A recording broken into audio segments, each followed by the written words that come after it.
Sehr gut, ich mache das zum ersten Mal. Ich bin mich normalerweise nicht. Ich bin eher der Schüchterne. Ich bin eher der schüchterne Typ. Entschuldigung. Aber es gibt bewusst rote Grenzen, über die der Rubikon nicht rüber sollte. Irgendwann schlägt es dem letzten Fass den letzten hohlen Tropfen raus. Ich mache das heute zum ersten Mal immer wieder, weil ich es nicht mehr aushalte. Es geht um Utopien für unsere Stadt. Ich danke dem Kulturraum, dass hier einer ist.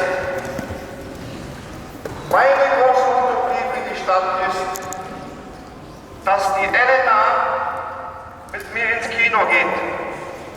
Meine Vorstellung ist die, dass wir da im Dunkeln heimlich die Hände ineinander legen, wie wir es in der Bar schon einmal gemacht haben. Es ist schon lange her. Ich denke, diese Forderung, also diese Anregung, ist nicht zu viel verlangt und ich möchte, dass sich der Stadtrat mit dieser Angelegenheit beschäftigt. Ich will noch dazu sagen, es ist nicht so, dass die Elena da nicht ein Wort mitreden sollte. Das letzte Wort hat natürlich sie, aber es liegt ja wohl auf der Hand, dass die internationalen Verhältnisse diesem meinem elementaren Menschenrecht entgegenstehen. Und dazu gehört einfach mal, dass man mit den Menschen, die man mag, eine schöne Zeit verbringen kann. Ohne Angst und ohne schlechtes Gewissen. Nur ein Beispiel, WhatsApp. Ich hatte ja keins. Aber die Elena, die jungen Dinge überhaupt, die kennen ja gar nichts anderes mehr. Und ich wäre der Letzte, der den Strohhalm nicht ehrt, der sich da an alle klammert. Und ich bin der Letzte, der um romantische Worte verlegen wäre, auch wenn man dann immer wieder so ein Icon oder Emoticon einrichten muss.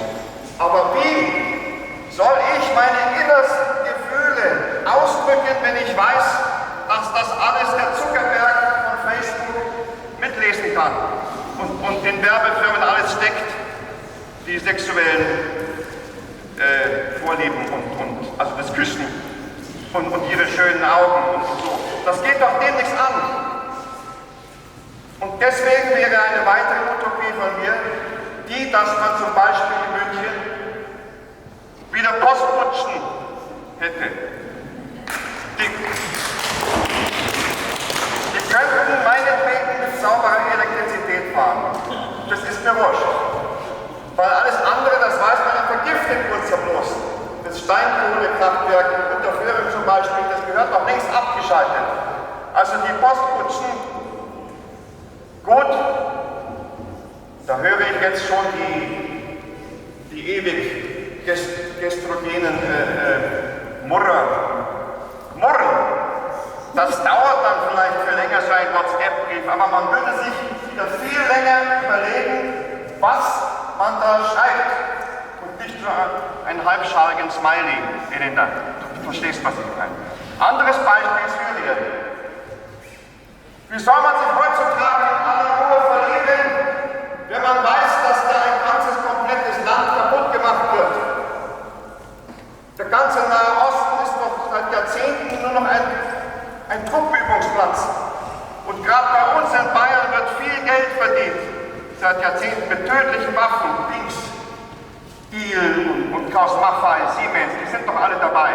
Wie soll man da ruhig schlafen, wenn da Frauen und Kinder mit letzter Kraft übers Meer flüchten und dann schaffen sie es hier zu uns und dann steht der Seehofer da, ohne Anstand und Respekt und denunziert sie mit seiner Obergrenze und seiner letzten Patrone. Wo soll denn da die Liebe bleiben? Also das wäre meine Lieblingsutopie, dass man die Liebe wieder entdeckt. So, ich komme jetzt langsam zum Schluss, weil du machst einmal den Computer an oder den Fernseher und es kommt nur Hass und Angst dabei raus. Das kann doch nicht richtig sein. In Hamburg zum Beispiel, da waren 70.000 Menschen, die haben friedlich demonstriert und einfach blöde Hans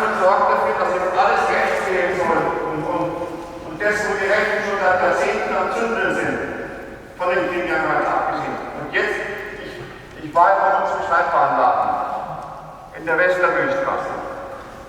Der muss jetzt zumachen. Nach 60 Jahren der einzige Gescheite in unserem Viertel, der auch farbiges Papier hat, wo man Papierkolibris draus falten kann. Elena, ich habe dir einen gebastelt, wenn du mit mir ins Kino gehst. Und der macht jetzt also zu, weil die Mieten so unverschämt erhöhen. Das tut so weh. Wir leben unser ganzes Leben schon da und sind hier zur Schule gegangen und waren unsere ganzen Freundschaften da, aber jetzt lebt jeder in Angst, dass er seine Wohnung verliert und muss 2 oder 3 Jobs machen, dass er durchkommt.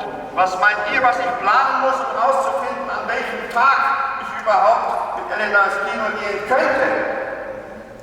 Also ein bedingungsloses Grundeinkommen sehe ich auch so.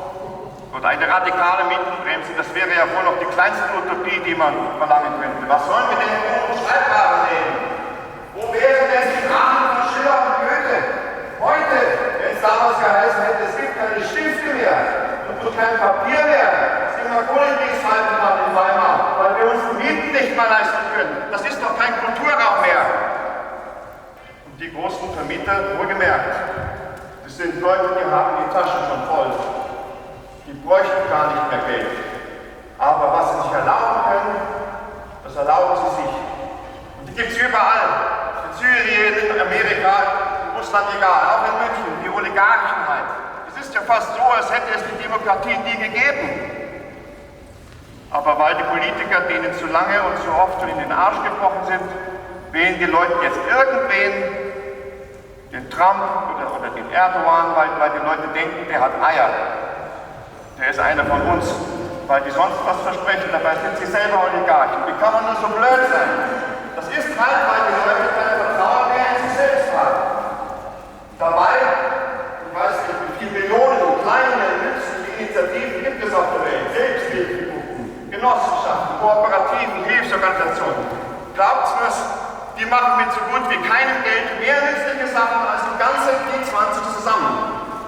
Die G20 kriegen nur eins auf die Reihe. Mafia-Monopole mit verbrecherischen Profiten, Armut, Unterdrückung und Kriege. Und die am meisten darunter leiden, das sind die Ärmsten, das sind die Kinder, das sind die Kranken, die Alten und die Frauen. Und wenn die Frauen verstummen, dann ist die Welt tot, Elena.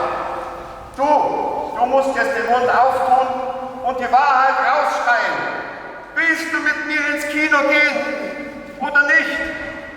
Man muss einfach kämpfen für sein Recht auf ein bisschen Spaß miteinander, Elena. Wir brauchen wieder Raum für die Liebe. Ich hoffe, du hörst das jetzt, wenn ich jetzt für dich singe, Elena.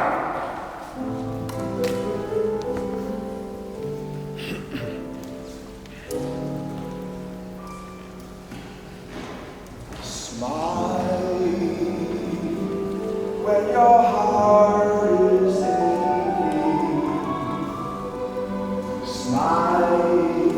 even though it's breaking. When there are clouds in the sky, you get by.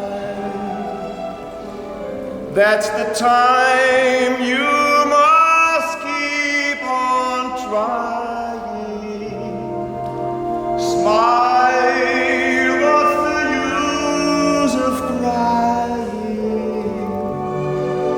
Find that life is still